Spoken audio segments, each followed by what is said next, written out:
Hello friend, welcome back to my channel. চ্যানেলে সবাইকে welcome. তো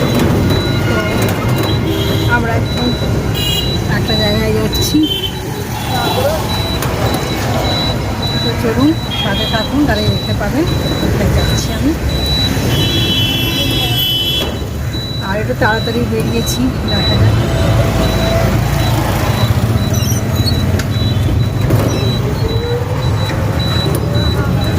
তাহলে সাথে থাকুন। আর আজকে যারা নতুন বন্ধুরা আমার তারা প্লিজ চ্যানেলটি সাবস্ক্রাইব করুন, আমার পরিবারের সদস্য আমার পরিবারটাকে অনেক বড় করে দিন। আর ইনস্টাগ্রাম আছে বেঙ্গলি ব্লগার ছবি, আর ফেসবুক পেজ আছে বেঙ্গলি ব্লগার ছবি, পেজ ফলো করে দেবেন।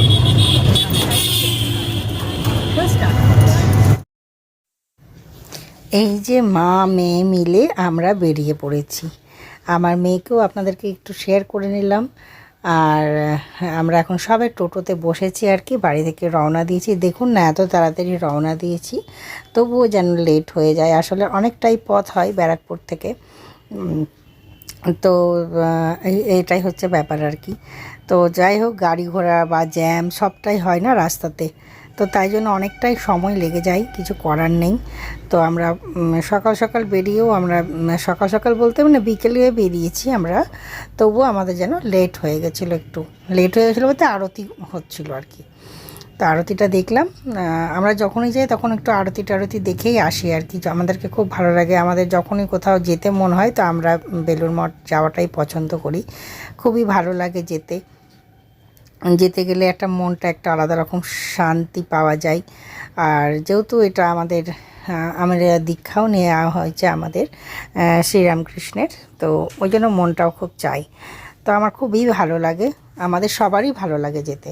তো আমরা যখনই আমাদের মন হয় যে আমরা যাই, গিয়ে দর্শন করে আসি। আর মাঝে মাঝে একটু বেড়াতেও ইচ্ছে করে। তো মা মেয়েতে বেরিয়ে পড়লাম। সেদিন হাজব্যান্ড যায়নি, কারণ সে খুব ক্লান্ত ছিল। আর বললো যে ঠিক আছে আমি বাড়িতে আছি, ও ঘুমিয়েছিল। তো বললো আমি ঘুমাই, তোমরা যাও, গিয়ে ঘুরে আসো, কোনো ব্যাপার না। এমনি আমিও একা যাই মাঝে মাঝেই, আমার যখন মনে হয় আমি চলে যাই, অফ ক্যামেরাতে যাই। তো আজকে আবার অন ক্যামেরায় যাচ্ছি, তো অফ ক্যামেরাতেও যাই। সব সময় ক্যামেরা অন করে কোথাও যেতে আসতেও ইচ্ছে করে না, এই জন্য। আর এটা বাইরে থেকে দেখাচ্ছি, আরতিটা শুরু হয়ে গেছে। আর এখানেও হচ্ছে, এখানে কিন্তু বোঝা যাচ্ছে না, তবুও আপনাদেরকে আমি দিয়ে দিয়েছি আসলে। তো এই যে এখানে বেলুড় মঠের মন্দিরটা আর কি। তো এটাই হচ্ছে, আমরা পৌঁছে গেছি। পৌঁছে গিয়ে তারপরে আমরা ভেতরে আরতি টারতি দেখলাম, দেখার পরে আবার একটু বেরিয়ে আপনাদের সাথে। আর দেখছেন কত লোক, প্রচুর লোক, সবাই বাইরে বেরিয়ে পড়েছে, গিজগিজ করছে লোক। তবু আমরা দর্শন করে, আমরা জপ করে, তারপরে ভালোভাবে আমরা বেরিয়েছি। প্রথমে আমরা ঠাকুর দর্শন করি, ঠাকুর দর্শন করে শান্তিভাবে জপ টপ করে আরাম থেকে আমরা বাইরে এখন বেরিয়েছি। বাইরেটাতে একটু গঙ্গা থাকে, গঙ্গার হাওয়া তো খেতে ভালোই লাগে, আর লোকজন সবাই আছে। আর এই যে গঙ্গাও আপনাদেরকে দর্শন করিয়ে দিলাম, সবাই গঙ্গা দর্শন করে নিন। খুবই ভালো লাগে। যদিও বা মা শারদার দিকে যাওয়া যায় না, কারণ ওখানে 5টার সময় বন্ধ করে দেয়। যারা যাবেন ভাবছেন তারা কিন্তু 5টার আগে যাবেন, তাহলে মা শারদার দর্শন পাবেন, না তো পাবেন না। ঠাকুরের গেট খোলা থাকে, কিন্তু মা শারদার 5টার সময় বন্ধ হয়ে যায়, যেহেতু গঙ্গা আছে সেহেতু। কারণ গঙ্গার পার তো, ওই জন্য তাড়াতাড়ি মনে হয় ওরা বন্ধ করে দেয়। তা আমি এবারে টাইমটা জিজ্ঞাসা করে এসেছি, তো বললো যে 5টার সময় বন্ধ করে দিই। আচ্ছা ঠিক আছে, এবারে চেষ্টা করব 5টার আগে পৌঁছানোর, তো তাহলে মায়েরও দর্শন পাবো একটু। তো এই হচ্ছে ব্যাপার। তো খুবই ভালো লাগে এসব জায়গাতে। আর আমি আপনাদের সাথে যতটা পারছি শেয়ার করছি। কত লোক এসছে দেখেন, কত গিজগিজ, মানে তবু মনে করুন অনেকটা বেরিয়ে গেছে, অনেক লোক বেরিয়ে গেছে। আরতি হয়ে যাওয়ার পরে তো অনেক কিলকিল করে লোক বেরিয়ে গেছে, তারপরেও এত লোকজন আছে। যারা দূর দূরান্ত থেকে এসেছে বা কাছাকাছির মধ্যে আছে তারাই হয়তো আছে। তো এরম ব্যাপার। আর কি যে এই ফুলগুলো লাগে দেখতে, অপূর্ব একটা শান্তির জায়গা, একটা দারুণই অনুভূতি হয় সত্যি করেই। জানি না, আমার এরকমই লাগে, আমার খুবই ভালো লাগে যাকগে। তো ফুলগুলো খুব সুন্দর করে সাজানো টাজানো, মানে অদ্ভুত অদ্ভুত, খুবই ভালো লাগে। গেলে পরে কোথা থেকে যে কোথায় সময় কেটে যায় বোঝা যায় না। তারপরে আমরা বাইরে একটু খাওয়া দাওয়াও করেছি, ওইগুলো আপনাদের সাথে আর ক্যামেরা শেয়ার করা হয়নি। তো এই হচ্ছে ব্যাপার, আমাদের আর জানানো হয়নি আপনাদেরকে।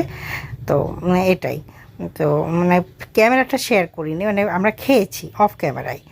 তো এগুলোই দেখলাম, খুবই ভালো লেগেছে। ইয়েতে এইটা বেরোনোর মুখেও দেখুন কি সুন্দর ফুলগুলো, ওটাও আমি আপনাদের সাথে শেয়ার করেছি। ফুলগুলো এত সুন্দর করে সব একভাবে সাজানো গোজানো, না বলার নেই। এবারে রাস্তায় বেরিয়ে পড়েছি, খাওয়া দাওয়া করে, চা খাইনি আমরা, চা বাড়িতে এসে খেয়েছি। তো এই হচ্ছে ব্যাপার। আর চা খাওয়া হয়নি কারণ চা স্টল বন্ধ করে দিল, আর আমরা একটু ওই যে ভেলপুরি এসব খেয়েছি। তো এইসব খেয়ে দিয়ে আমরা করছি, আর রাস্তায় অনেক জ্যাম পড়ে, তো আমি তখন একটু বোর হই। তো কী করব, ক্যামেরা করলাম, ক্যামেরা করে করে আপনাদের সাথে রাস্তাটা শেয়ার করছি। দেখুন কি সুন্দর ঝকঝক করছে রাস্তা, আর গাড়ি চলছে, এই আর কিছু না। তো এইগুলোই, তো খুব ভালোভাবে দর্শন করে টোরে আমরা বাড়ির পথে এখন এগিয়ে চলেছি, বাড়ি যাচ্ছি। আর বিশ্বাস করুন খুব ভালো লাগে, কোথা থেকে যে সময় কেটে যায় বোঝা যায় না, এটাই হয়তো ঠাকুরের মাহাত্ম্য। খুবই ভালো লাগে, আর মাঝে মাঝে যেন ঠাকুর টান দেয় যাওয়ার জন্য, এটাই হচ্ছে ব্যাপার। হ্যালো ফ্রেন্ড, বাড়ি ফিরে গেছি আর ওখানে ভালো দর্শন হলো। আর আজকে অনেক ভিড় ছিল, রবিবার বলে হয়তো জানি না, কিছু একটা হয়তো ছিল, তো প্রচণ্ড ভিড় ছিল। তো ভালোভাবে আমরা দর্শন করে আসলাম, তো বাড়ি পৌঁছেও গেছি। আর আজকে অনেকটা দেরি হয়েছে, মানে বাড়ি ফিরতেও দেরি হলো রাস্তায়। তো ঠিক আছে, এমনি খুব ভালো লাগলো, মনটাও খুব ভালো হয়। তো এটাই আর কি। তো আপনাদের সামনে আমি আবার পরে দেখা করব, আপনাদেরকে জানিয়ে দিলাম। আর বাড়িতে আসতে গেলে তো একটু জিকো দুষ্টুমি করে, জিকোকে সামলে টামলে নিয়ে আপনাদের সামনে এসে কথা বলছি। তো ঠিক আছে, আবার পরে আপনাদের সামনে আমি দেখা করব। বাড়ি ফিরে চা হয়ে গেছে, চা খাচ্ছি। আমার ব্লগটা এখানেই শেষ করছি, আর আপনাদের সামনে আসা হয়নি। টাটা বাই বাই, সবাই খুব ভালো থাকবেন, ব্লগটা এখানেই শেষ করলাম।